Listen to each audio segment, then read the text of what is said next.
শুভ সকাল বন্ধুরা, তোমরা সবাই কেমন আছো? আমি খুব ভালো আছি। ভিডিওটা দেখার জন্য অনুরোধ রইল। আজ আমার ছেলের বার্থডে। এই যে সকালে ঘুম থেকে উঠে ছেলেকে একটু আদর করে নিলাম। পুজো দেওয়ার উদ্দেশ্যে আমরা বেরিয়ে পড়েছি।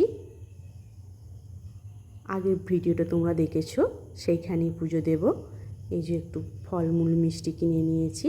আজ আমি একা নয়, কিন্তু তোমাদের দাদাভাইও সঙ্গে আছে, আমার ননদের ছেলেও আছে।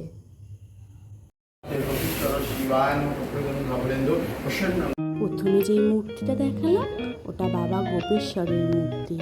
এটা হচ্ছে কানাই বলায়। আরও অনেক সব মূর্তি আছে, রেবতী, জগন্নাথের। তোমরা যদি আমাকে কমেন্ট করে জানাও, পুরো মন্দিরটা একদিন তোমাদের ঘরে ঘুরে দেখাবো।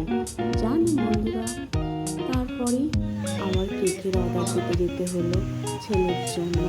আগে থাকতে না অর্ডার দিলে মনের মতন তো কেকটা পাওয়া যাবে না, তাই জন্য। ঠিক আছে বন্ধুরা, আজ তাহলে আসি, আবার একটা ভিডিও নিয়ে আসবো। তোমরা ভালো থেকো, সুস্থ থেকো, আমার পাশে থেকো। টাটা।